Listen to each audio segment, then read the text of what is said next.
What is up, you beautiful happy hustlers out there? Kerry Jack here, and I hope you're crushing the day. And in this episode of the Happy Hustle Podcast, we have on Mr. Justin Schenck, who is an entrepreneur, a speaker, and the host of the top-rated podcast, Growth Now Movement. He has been named a top 8 podcaster to follow by Inc. magazine, featured in Thrive Global, and has been chosen as an icon of influence in the new media space. You guys are going to love this episode. Justin's just a super cool dude. We kept it real, talking all about how you can happy hustle a life you love.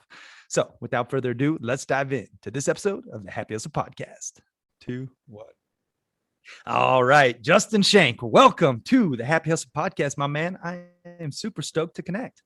Dude, really excited to be here. I've loved our conversation already. I feel like we should have recorded it, but look, yep. I'm excited to be here and drop some knowledge the best I can. Yeah, man. Well, here's the truth. You're a happy hustler through and through. I mean, you're an entrepreneur, you're a speaker, you're a host of a top-rated podcast, the Growth Now Movement. You do a lot of things, man, and we have a ton of synergies.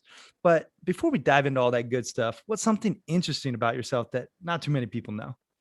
Yeah, dude, I told you I listened to a couple episodes before I came here and I knew this question was coming. And it's so hard because I'm an open book and I've done, I've been a guest on over 150 podcasts and I've done over 400 episodes on my show. So I'm like, what the hell haven't I really shared? So really random, weird fact. When I was a child, like 12 or 13 years old, I was in New Jersey All-State Choir. And so the funny thing is nobody knows this because I'm terrified of singing in front of people. And so it's something I don't talk about. It's something that if somebody asked me to sing, I would never do it. But fun little fact about me, I was in All-State Choir as a child. That is amazing. I love that. I mean, I sing in the shower and that's about where it ends. I do appreciate, vocal talent though, greatly. And, that's cool that you were in it. So awesome, man. Well, let's dive in. I want to first get a little backstory, and I know you have a lot going on, but it wasn't always that way for you. You have humble roots, and I'm curious. Share a little bit of your backstory. Yeah, man. Like you said, I feel like I have a lot going on right now, right? Obviously, it all stems from the podcast, but life wasn't always glamorous. Life wasn't always easy. Like if I were to go back to when I was in high school, I found myself with a 1.7 GPA. My dad was in jail and my mom was in the middle of a 20-year opioid battle. And so if you look at that, all signs pointed to you've got no shot, kid, right? Like actually the statistics state that if your parents in jail, you have a 50% chance of ending up in jail. If your parents an addict, you have a 50% chance of ending up as an addict. Like if you do the math, I'm 100% screwed, right? Yeah. So, it was really humble beginnings as far as like what kind of opportunities are there for me. There were some great things. My parents, unfortunately, had really, really bad made bad personal choices, but they were great parents. They loved me unconditionally. They supported me in all my crazy ideas. And at 19, I worked a direct sales job because obviously with a 1.7 GPA, you weren't getting into college. And so when I was in that job, somebody handed me the book, Who Moved My Cheese? And that was my introduction into the self-development world and understanding that no matter where I come from, no matter what happens around me, I can make the best of it. I can make my own life. And that was really the beginning of my journey to where I am now. Had multiple failed businesses like most entrepreneurs, and then started the podcast. And honestly, when I look at the podcast itself, the original idea behind it was I wanted to interview some of the world's top entrepreneurs so I could learn how to be a better entrepreneur because clearly I was doing something wrong. And what ended up happening was 6 months before I launched the show, my mom lost her 20-year battle to opioids. And it was in that moment that my eyes opened up to what life was really about. At first, I thought it was I needed to work my butt off in order to generate a ton of money so I can have the car, the house, the woman, the whatever. And after she passed away, I realized that none of that matters. Like, sure, do I want like the goal? Hey, I want to go make $1 million. Yeah, let's go do it. Like, it's great to go make $1 million, right? But the unfortunate side to that is there's no fulfillment there. And I realized it was really about how do I enjoy life even at that rock bottom moment? How do I enjoy life even when I feel like there's no hope at that moment? And that's what the show became about. And I really think that that's why I've been fortunate enough to have that success and I've been able to build, quite a cool business around it. Yeah, I love that, man. And it's an inspiring story. Like, all signs lead to you not being where you're at, and you persevered past that adversity. And, for me, the takeaway is just that adversity will strike in some area of your life, probably multiple, and you have a choice. You choose to persevere past it, or you allow it to consume you. And you chose to rise up and really step into your full power and start your podcast. And I mean, you've interviewed some amazing people. Just give us some of your highlight hit list, like, because I see some of them behind you in your awesome backdrop. But like, for the happy hustlers out there who don't know, give us a little bit about what your podcast is and some of those awesome guests. Yeah, man. So the show itself is really about similar to yours, right? Like overcoming adversity to create the life that you want. And especially in the first couple of years, we really dove into those nitty gritty moments, right? But some of the guests that I've had aren't people like Ed Milet, Bert Kreischer, which was a huge highlight for me. Love it. It's a crazy episode too. I highly encourage everybody to go check it out. It's pretty crazy. Trent Shelton, Andy Frisella. I just recently had NFL running back Ricky Williams on, which was absolutely incredible. DDP. So I grew up a huge wrestling fan. So DDP was just on the show. And so, I've been really blessed with being able to connect with these human beings, not only just, having them on the show, but then, generating friendships and relationships with them, where like, there's moments in my life, man, where I'm like, shit, I got to pinch myself. Like, this is crazy. Crazy. But I feel blessed every single day. And honestly, I really believe it's because everything I do is in line with my purpose and my passion, and really giving as much as I really can, right? People ask me all the time, how do you become friends with these people? And the answer is give unconditionally, but truly give unconditionally. A lot of people, even though they pretend they're doing it unconditionally, they have that little caveat, they want something. But if you can do it unconditionally and not expect anything in return, you can surround yourself with the greatest people. And it's the people behind me on my wall that, by the way, if you're not watching this, I have a mural on my wall of some of my past guests, but it's because of these people that I've been able to do what I'm doing now. Right. And just really quick, an aside to what you were saying about adversity. I really believe that adversity is a gift. And with the mindset of life is happening for me and not to me, it changes the narrative on everything that we do. We all have rock bottom moments. We all have adversity. We all have those things. But the reality is we decide when our rock bottom moment is. Because that's the moment where we go, yeah, bad things can happen to us in the future, but we're not going to allow it to affect us in the way that we have in the past. And so to kind of piggyback off of that, what you were saying before, that's just the reality of life. And it's just about changing that mindset. Yeah. Oh, I love it, man. Now, one thing that really stuck out from what you just said was how you are in alignment with your true purpose. And for me, that feels like my uniqueness, like being in total alignment with the happy hustle, truly in it to help happy hustlers out there achieve blissful balance, both personally and professionally, and actually like enjoy the journey. It lights me up. And I know it lights you up to help people grow and to really, share this knowledge and overcoming self-limiting beliefs. But I'm sure a lot of the happy hustlers are out there going, wow, Justin, Carrie, that sounds great. But, how do you actually find your purpose and your passion and like actually align it? So walk through, how you like knew it was truly in alignment with your soul's calling, and maybe how, others out there listening and watching can do the same. Yeah. I think a lot of times, a lot of people go, I don't know what my purpose is. And I think that's complete bullshit. I think most of us know what our purpose is. We're just afraid to take action on it because of fear of judgment, fear of failure, fear of leaving people in the past, fear of whatever. We're afraid to step into it. And I think for me, I had no other choice but to step into it. Really, when I began the podcast, I knew long-term my purpose was I wanted to inspire people, to let them know that it doesn't matter where you come from. What matters is the decisions you make today to create a better tomorrow for yourself and others. I knew that was my purpose. But I had to create the better future for myself first, right? So in order to do that, I needed to step into it fully and really dive in. And so, when I started the podcast, if you go back and listen to the first probably 2 years, every single one of those questions were for me. They were for me to learn, me to grow, me to get better, me to figure out my mess that I created due to how I was raised. And then it became about somebody else. And so one of my favorite sayings is, your open wounds are for you to learn and your scars are to teach other people. This world is full of people teaching from open wounds and they're doing nothing but hurting others. And so what I say to that is like, it's okay that you want to help. We all want to help, and that's beautiful, but we have to make sure we help ourselves first. We can't pour from an empty cup. And so when we look at all of that stuff, I had to go through and fix my wounds first. And I did that. And look, adversity still happens. Like people look at our life from the outside, they go, holy shit, that's amazing. But adversity still happens. Hard times still happens. But it's really about continuing to stay in that alignment. But to answer your question, if you want a hokey answer of like, how do I find my purpose versus like, you already fucking know what it is. The answer, sorry if I keep cursing, and my apologies.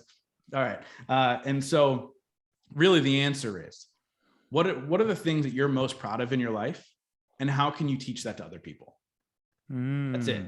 The things that you're most proud of in your life, turn around and find out, how can I teach other people or empower other people to live a similar life? Because not all of us are going to impact every single person on this planet, but there are plenty of people out there right now that need to hear your message specifically from you. And so that's the hokey answer to how do we find our purpose. But the reality is we already know what it is. Dude, love that. What are you most proud of right now, and how can you help other people achieve that? And, for me, like, passion is that inward calling, right? That tug on our heartstring. And then you got purpose, which is that outward serving, like who is exactly it for, and for me, it's like, I combine my passion and then my purpose. And then the goal is to make a positive impact, that, like, cause you can do those things, but you can do it and then it can have a detrimental effect, but in order to really like be fulfilled, right? We're talking about fulfillment here. You have to make a positive impact, and like Zig Ziglar says, you can have anything you want in this life if you just help enough other people get what they want, and I think that's what you're doing. That's what I'm doing. We don't have it all figured out. We don't claim to have it all figured out. We're still on our journey. But one thing that I realized when I made a big pivot in my life from like just grinding my face off, I had, a fancy like tech startup and was doing all the things for profit and success. And I like achieved it. And I was like, this sucks. I'm unfulfilled, it's like, which I feel like a lot of people go on that journey. Before that, I was up to no good. I was hustling, but not happy, doing a lot of illegal things. But, I've always been an entrepreneur, but when I realized that it's not about the materialistic BS, it's about the actual lives impacted, like how many people you actually help, and are you happy within the hustle? Like every single day, are you getting up excited to do what you do? And if not, dude, I read this statistic from Gallup's global workplace report. Now, it is very shocking. Let me just tell you, 87% of all workers polled in over 140 countries claim to be disengaged or actively disengaged with their works, meaning they don't love what they do. They don't even like what they do. They actually hate what they do. Like, dude, that's more than 2/3 of people out there are not happy with what they're doing for work. Isn't that crazy? That is crazy, dude. And so, I mean, I was the person who did that for a really long time. Me too. I did well in the corporate world. And it was, I knew I was miserable, but I was like, it's just so much easier to stay here than jump, right? But then I realized, how much did that cost me? How much did it cost me to wait as long as I waited, right? Yeah. And as we talk about fulfillment to me is being happy with who you are exactly in this moment.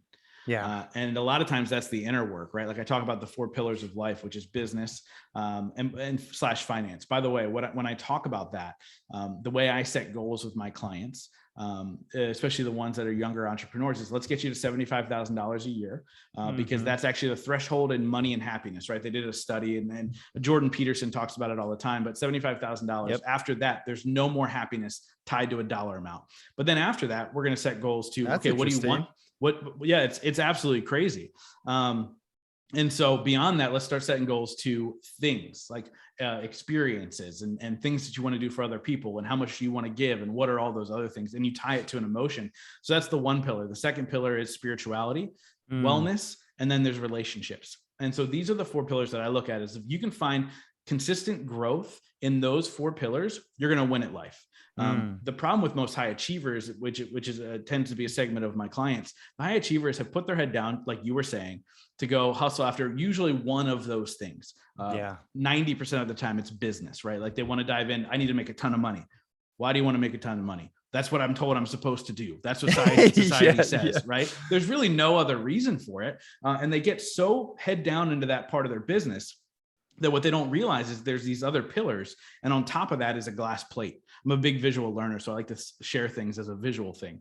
On top of those 4 pillars. Amen to that. Yeah. Dude, I gotta see it. I gotta see it. Shit. Yeah. Yeah. So you have the 4 pillars, and on top of that is a glass plate. But on top of that glass plate is every single thing that you hold dear. The problem with going head down for too long in one of the pillars like business and making that your ultimate goal, your ultimate pride thing, is that glass plate will begin to tip because that pillar is growing, which is cool. I want you to reach all your goals. But as that pillar grows, it tips that glass plate. And at some point, it's going to shatter. And you're going to lose everything that you hold dear. But when I tied in these other 3 pillars of wellness, spirituality, and relationships, and you find balance in that, everything intertwines and grows together. And I found that when my clients begin to focus on everything as a holistic approach, the money begins to chase them. The goals that they had begin to just fall in their lap. Because again, being in alignment with who we're supposed to be and the people we're supposed to surround ourselves with, that's all that matters. And then all of a sudden you will be rewarded in a super cliche way. Obviously there's work being done, but you will be rewarded a lot easier than you ever thought it was going to be. Plus you'll have a happy partner or friendship or partnership in business. You'll have, you'll be healthy. And then more importantly, energy in this world, however you look at spirituality, all I care about is 2 things. One, there's something greater than you, right? Something created all of this. Something created you, whether it's God, Allah, source, whatever. And then the other thing you need to agree on is that everything around us is energy, even the air that we breathe. And so the way I look at growth in spirituality is you're making sure that that energy is flowing with you instead of against you. And so if you can figure out those 4 pillars and really work to consistently grow in them, you'll be fulfilled every single day of your life. You won't need the physical things you thought you needed. And you will smile a hell of a lot more than you've ever smiled. And that's just the goddamn truth. Amen. I love it, dude. I love it. Those 4 pillars. I mean, I don't know how much you know about the happy hustle and my framework, but like I have the 10 alignments, and included are those 4 pillars. It makes up this acronym because I realized people can't remember 10 things. So I was like, I got to do an acronym. 10 things is more than I can even come up with. That's why I only have 4. Right. I was like, well, here's what happened with me, man. Cause I realized that there's more than just business and finances and, health and all that. There is actually, like, when you break it down on more of a micro level, like there's these 10 areas. At least for me, it made a lot of sense. So I scratched my own itch first, much like you did, cause that's where like real growth and breakthrough happens, when you solve your own problems, and then you're like, wow, I can help other people solve this, like your proud moments, but the soul mapping framework, it's your soul's map to the balanced promised land, the S I want to run through with you and the happy hustlers out there so they get it, like, and it'll tie into your 4 pillars, but the S is selfless service, because that's one area where I feel like many people miss. And as Tony Robbins says, the secret to living is giving, and a lot of people aren't giving enough. And a lot of fulfillment comes from giving, which I know, Then the O is optimized health, making sure that you're optimized mentally and physically. The U, this is a big one that I realized, especially now in this modern day, is unplug digitally, right? Because we're so connected to our devices, man. We're always tapped in, and we're always with our Bluetooth headphones and our Netflix streaming services, and like we're constantly connected. And so like I measure myself in each of these 10 areas, 1 to 5. 5's an A, 1's an F. Wasn't much for school, but I do know the grading scale. And so I basically like measure this every Sunday. So I look at my past week and I say, where am I in each of these? And I have like a whole fridge magnet that comes out with my book that like I write on. I was like, did I do my thing or not? And I measure myself. Anyway, that's a really important, like the U, unplug digitally. Then it's huge. You got the L, loving relationships, your relationships, you talked about the value of that, but like making sure there's love in your life, because what's it all for if you don't have that?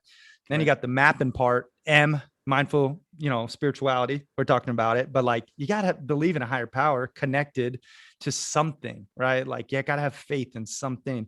Abundance financially, making sure that you can cover your bills. And I love that stat about the 75 G's. Like, that's such a great point, where, isn't that wild? dude, so awesome.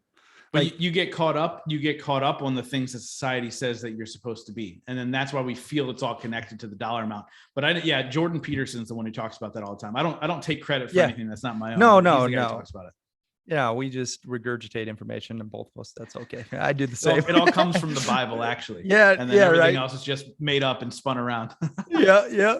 And then the first P, personal development, like, your growth now, listening to podcasts like Justin's and making sure you're growing every day, like, huge part of just being happy.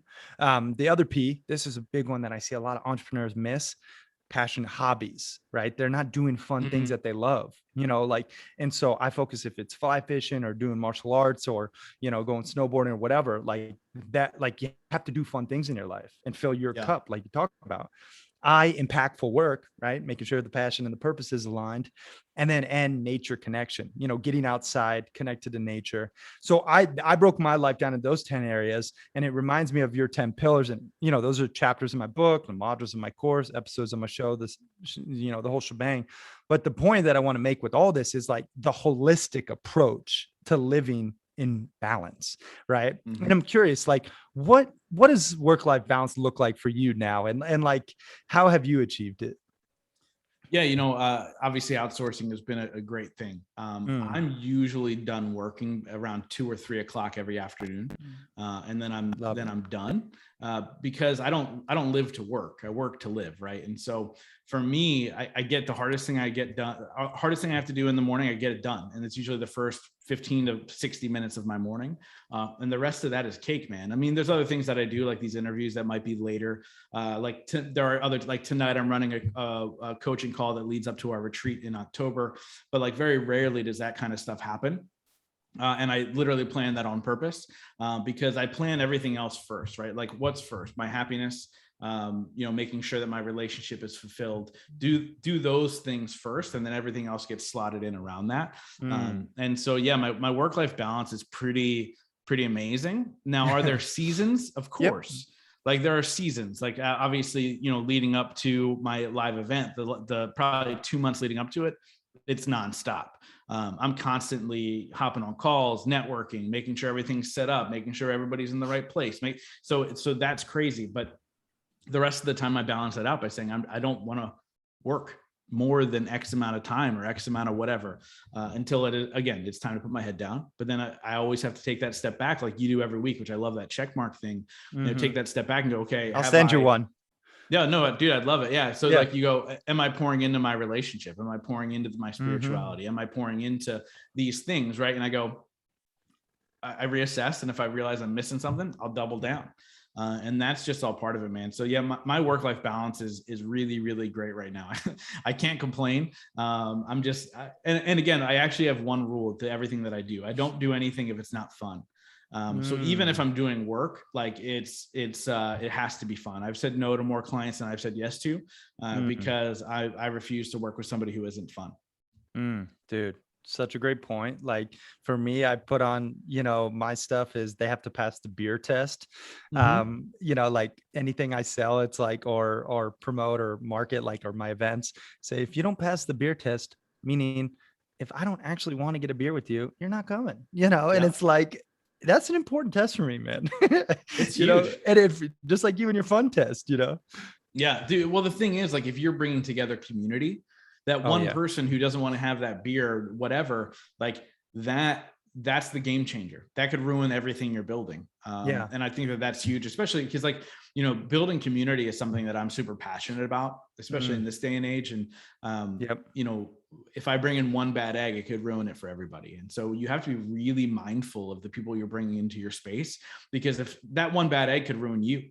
Yeah. Right. Like it's like what's the Jim Rohn saying? Like you're the sum of the 5 people you spend the most time with, or whatever. Yeah. It's true. And that also includes the people you serve. And so if you're serving people that are negative all the time, if you're serving people who complain and are nitpicky or whatever, guess what? That's part of you. And so be really mindful of those people that you're spending the time with, whether it's at a large space or a small retreat or one-on-one. Every single one of those conversations is extremely important to you and who you are. So be just super mindful of that. Yeah, no, it's so true, man. And, for me, it's not even like if you drink or not. Like, I don't care if you drink or not. Oh, of course. Yeah. But it's like, it's the concept of having fun people you're surrounded by, like Justin said, like if he doesn't want to work with you, if you're not fun, like, and that's where I think a lot of people compromise their happiness is they say yes to things that don't light them up. And then they got to get up the next day and do that thing, and it's like, there's a period in your life, don't get me wrong, where you have to do things you don't want to do. Like I wore a smoothie or a banana suit as a smoothie barista, for a hot minute. I've done a lot of things I don't want to do. Okay. Like, I used to, well, I don't even want to mention it, but think a less choreographed version of Magic Mike. Okay. So that like, I've done things that I'm not proud of. All right. But you eventually get to the place where you're doing things you love and you fill your calendar with those things. And it's small micro decisions that have a macro effect. And I think it's really awesome that you found that for you and there's seasons. I like that you mentioned that too, because there is the hustle more, season, but you can still find happiness within that hustle because you're serving at a greater capacity. Now speaking of something, you mentioned it a couple times, but I want to touch on it, like self-limiting beliefs. Those are a real killer to progress and success. What is the remedy for overcoming self-limiting beliefs, or at least in your mind? And what can you share with the Happy Hustlers in order to do so? Yeah, first, I just want to acknowledge where these limiting beliefs come from, because that's the first thing that we need to diagnose in order to get past them. We have to be super aware of them. And so I've found through studying limiting beliefs and all of these things, they mainly come from 4 places. One is your childhood. Things that your parents may have said in passing, teachers have said about you, other students, and as you're a child growing up, haha, you're the fat kid. Teachers like, well, actually I had a teacher one time tell my parents when I was in 4th grade that I need psychiatric help because I couldn't pay attention in class. Right. So like, these are the types, and literally said it like that. My parents lost their minds. So that's one place, right? Childhood. The second place is society. And unfortunately, this is super big right now. Right. Like if you don't believe with what I believe in, or you're not like me, you can't do. Women can't be as successful as men. Black people can't be as successful as white people. All these limiting beliefs that society has put on us from a massively high level, we choose to accept them or not. And that's where it begins. The third thing is our own limiting self-talks, right? Those things that we say to ourselves on a daily basis, like, oh man, you suck. You just keep failing. Like, why do you keep failing? What's wrong with you? Like whatever those types of internal dialogue that we're having. And then the fourth place is actually subconscious. And that goes into the whole spiritual realm to figure those out and get over them. But there's a subconscious thing that a lot of times we bury them deep inside and we don't even remember certain things. And those limiting beliefs can bring us down in so many different ways. And I found that these are the 4 main ways that limiting beliefs come from. What I've developed is a 3 very simple, but not easy process, 3-step process to get over any limiting belief that you have. So the first thing is you have to get uncomfortable. You have to commit to something greater than you. And that usually makes somebody uncomfortable, right? Number 2, you have to surround yourself with the right people. So who's your team? Who's the people cheering you on? Who are the people picking you up when you stumble? Who are those people? Surround yourself with them. And number 3, take action, because nothing works unless you do, right? And so when I look at this process, really, really simple, but it's not easy. And I'll share something with you. So I broke both my hips when I was a kid. So by the time I was 14, all sports were done. I used to play baseball when I was younger. So all sports were done. Nice. And I started to get chubby, and I became a chubby kid. And then my whole entire life, up and down, gain weight, lose weight, gain weight, lose weight. And finally, I did the whole COVID thing like everybody else, because I would have the beer and pass the test with you. So I gained. I know you would. I gained the pounds during COVID, and I looked back at the end of 2020 and I go, why can't I figure this out? Why isn't my whole life like I'll start to get fit and then I'll self-sabotage. I'll stop working out. I'll start eating shitty again, whatever the case may be. And so I really sat down and I go, where is this limiting belief coming from? And I rewound back to when I was 12 years old. And the doctor comes in and I just was getting to the point after a couple of surgeries that I was beginning to walk again. And I remember the doctor going, well, you'll never be an athlete. That simple passing phrase has stuck in the back of my brain forever. So every time I worked out consistently, every time I'd push myself physically, all those times I'd start to self-sabotage. I can't be this person. I'm not this person. I can't be an athlete. And so what I did to overcome that, just this year, January 1, I committed to 75 hard. And so cool. If you don't know what that is, it's designed by Andy Frisella, and I'll share with the Happy Hustlers, but it's 75 days straight, gallon of water, 2 45-minute workouts a day. One has to be outside, 10 pages of self-help book, progress photo, no cheat meals, no alcohol for 75 days straight. And so I proclaimed it on my podcast. So I got uncomfortable. I said, hey, I'm doing this thing. I surrounded myself with the right people. I did it with my girlfriend this is how you know you have the right people surrounding you. I literally, the first day we go out for it was like our morning walk. It was like -2 degrees here in Pennsylvania. Oh, I'm like, this is what we're doing. And I turned to her and I go, babe, I'm an athlete. And she looks back at me and she goes, yeah, you are. And so begin to change that narrative. Right. Yeah. And then number 3 was I took action. I went and did it. And I didn't allow anything to stop me from doing it. And so ever since then, I have consistently worked out 5 to 7 days a week. Nothing's ever stopped me. I can continue to push myself, continue to change things up and get better. And so that limiting belief has now been squashed. That's gone.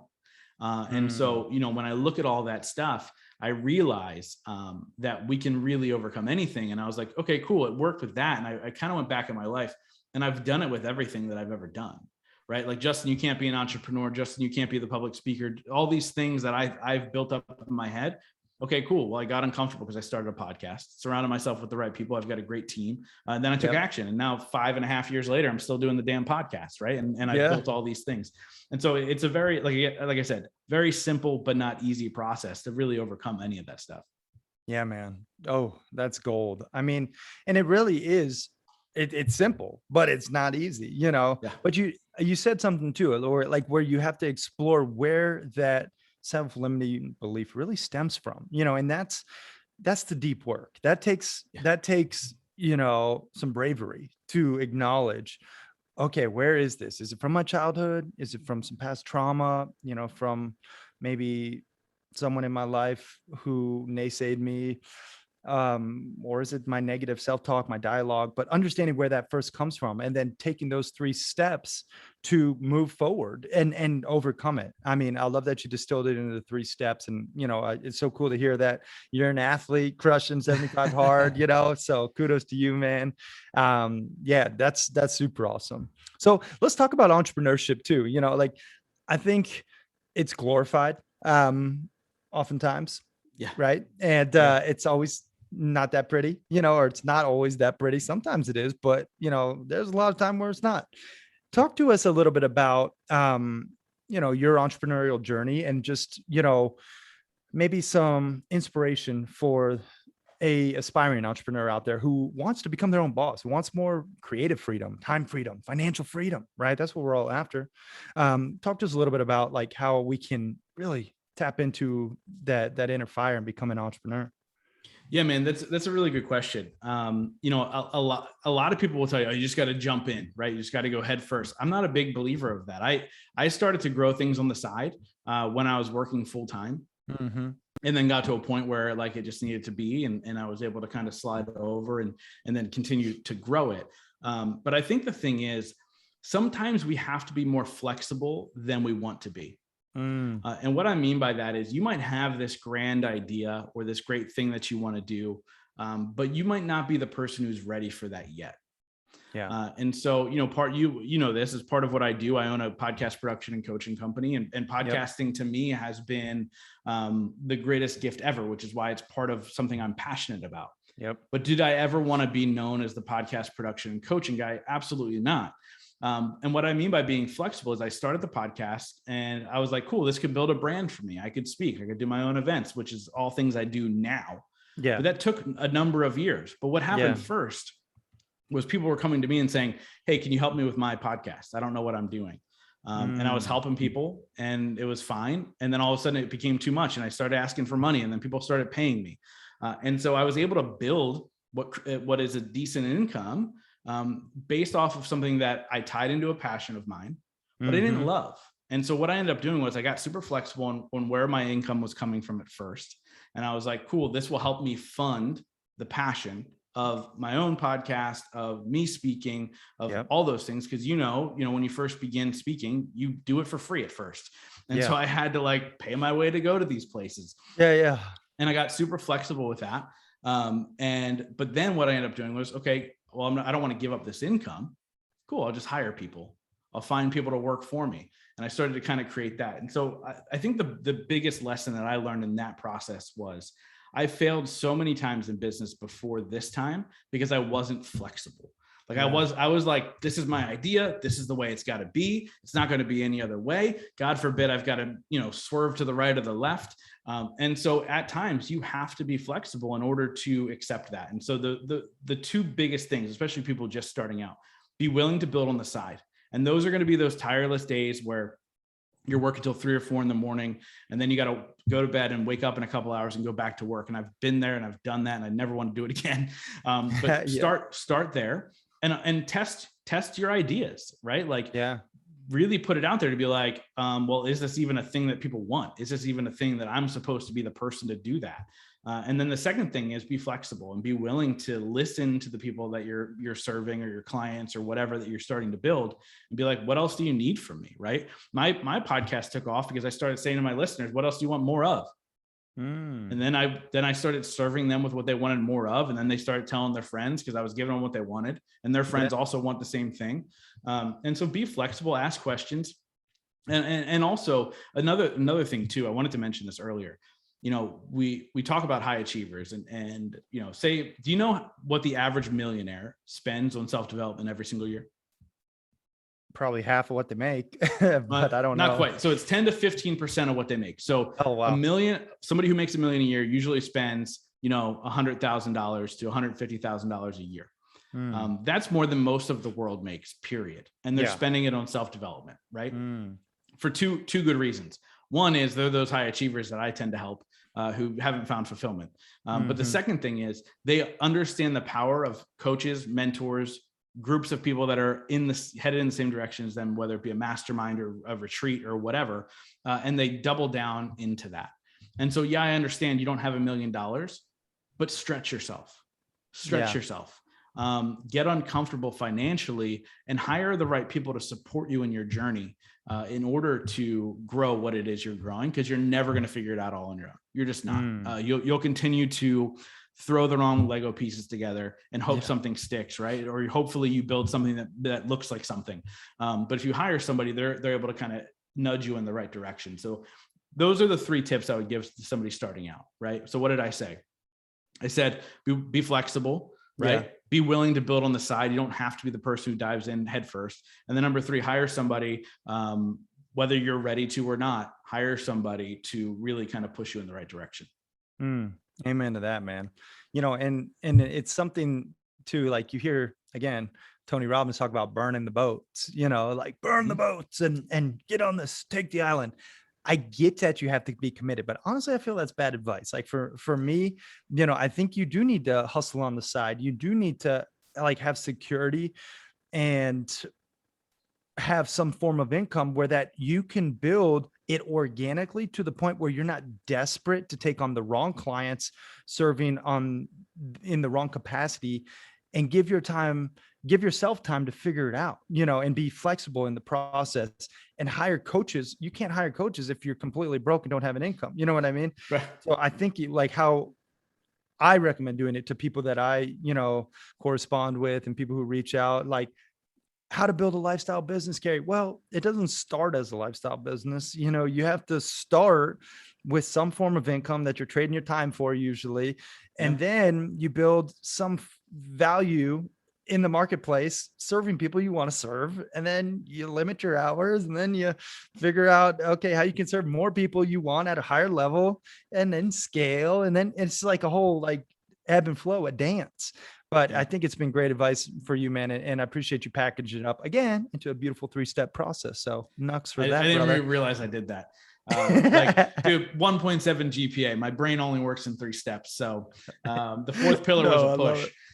Yeah. Love it, man. Well, dude, this has been great. Where can people go to learn more about you, to check out like your upcoming summit, maybe if they can snatch a ticket before, I know they're almost out, but like, where can people go to get more info from Justin? Yeah, man. So my favorite place to hang out is Instagram. So they can follow me there at Justin T. Schenck. Message me. I get back to everybody and look forward to connecting with them there. But if they're interested in the summit, they can go to growthnowsummit.com. We have about 60 tickets left, but they'll go fast. It's not an expensive event. It's not one of those things where you have to drop $5,000 to be there. It's really about those individuals who are looking for community, looking to grow from wherever they are and all that stuff. So I've always wanted that event itself to be affordable. So growthnowsummit.com, they can grab a ticket there. And dude, honestly, wherever they're listening to this podcast, they can search for the Growth Now movement, follow me there. I always like to say, like, come on the journey with me, because that's all we are all on, man. But dude, honestly, this conversation has been phenomenal. So thank you so much. Yeah, man. Well, thank you, brother. It's not done yet. I'm going to ask you a couple questions in the happy hustle hacks, if that's cool with you. I'd like to ask these. This is just basically tips, tools, or tactics that you use in a couple different disciplines. One being health. I know you talked about it, but give us just a quick happy hustle hack in regards to your health that you use that you can share. Yeah. So I have 4 non-negotiables every single day of my life. It's not a routine, but they're non-negotiables, something I do every single day. And the first thing for my health is I walk 3 miles every single morning, non-negotiable. Awesome. Cold, rain, doesn't matter. I'm out there. And so even if I don't get that second workout in, at least I've moved my body to a level that I got a little bit of sweat on. It feels good. Yep. So that's my non-negotiable. That's a hack, especially for people who aren't the individual who works out every single day. Like, it's a great place to start. Yep. That's awesome. What about money? I like to talk about money. Like, for me, it's a frequency, it's an energy, it shows more of who you truly are. But do you have a happy hustle hack, something that helps you save or invest or spend wisely that you can share? Yeah. I'm just the cheapest person on the planet. Like, love it.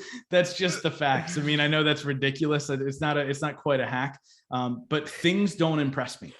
Like I said, I live in a nice house and I do those things, but things don't impress me. There's not one physical thing on this planet that I'm attached to.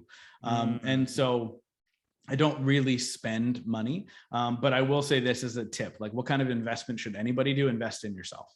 Yeah. Invest in constantly growing, invest in yourself in learning. And again, like, look, if you don't have a podcast that is an Inc. magazine top rated podcast and you can't connect with an Ed Milet's of the world, then pay to be in that room with him and find a way to build that relationship, because relationships are priceless. So invest in yourself. Dude, love it. What about spirituality? Happy hustle hack in regards to, connecting with the higher power, or something maybe that you use to tap in? Yeah, man. It's funny. I'm holding a crystal right now, but cool. But if we can get real woo if you want, do it. But with that being said, I would say this. A good place to start is just some light meditation. But if you're somebody who already meditates and you're like, it's not enough, I'm a big believer in energy healing and energy work, and have some people in your corner that are able to help you. So my chiropractor actually is also an energy worker, and I went in for an adjustement the other day, and my mom's a chiropractor. What's that? My mom's a chiropractor, so I grew up with that. I love it. Holistic health. Love it. Keep going. Love it. Yeah, man. So I went in there the other day and my anxiety was to the roof because of all the craziness that's going on in the world. And he's like, dude, he's like, you're insane right now. I've never seen you like this. And I was like, yeah, whatever. And he adjusted me. I left. He texted me 15 minutes later. He's like, dude, come in tomorrow for a quick cleanup. So I went in and did an energy cleanup, and dude, like that, the anxiety disappeared. It's absolutely crazy. So to connect more spiritually to who you are and continue to vibrate on the right level, man, you have to do that kind of stuff. Like, there are gifted people on this planet that are able to help you through that process. And so look into it. I know it, dude, a year and a half ago, I would say actually probably 2 years ago. 2 years ago, I'd say you're fucking nuts, Justin. I'm not listening to you, but now it's essential for me. So clean your shit up. Yeah, dude. Well, for me, you're preaching to the choir. I mean, I grew up, with a Reiki healer coming over for dinner, and my mom trained martial arts with a Taoist priest named Master Chen, who's trained me since I was a boy. And he is like royalty in Wudang Mountain, where they shot the Karate Kid. Awesome. And so I'm big into that, Eastern medicine approach and holistic health and your chi, your prana, like your life force energy. So it's like when it's out of whack, like I do it every day. I do some form of Tai Chi and movie meditation every single day to clear my energy. And, people call it chakras, whatever you want to call it, just make sure you're doing it, so love that you went there. Now, dude, I do want to ask you the rapid fire round questions. And then we'll wrap this bad boy up, making up new words here. This is just where I ask you random questions. You answer honestly, first thing that comes to mind. Are you ready? Okay. Yeah, I don't know where this is going, but I'm excited. Let's do it. No, favorite sex position? No, I'm kidding. Favorite movie? Go. When Harry Met Sally. Favorite book? Who Moved My Cheese? I always have to say that. Favorite food? Pizza. What's your spirit animal? Oh shit. I wish it was a lion, but I'm totally not that guy. My spirit animal, honestly, is probably a dog. Like just because I just love people, man. Dude, that's a good one. Best business advice. Trust yourself more. If you could have one superpower, what would it be? Mind reader. Billboard for the world to see. Last piece of content. What's it reading? You Are Enough. 3 things you're most grateful for. My health, my girlfriend, and the ability to speak to the things that I get to speak to every single day. Love it, man. You crushed that rapid fire round, Justin. One more time, where can people go to find out more about you and, just like maybe pick up a ticket for that Growth Now Summit? Yeah, man. So we'll make it easy.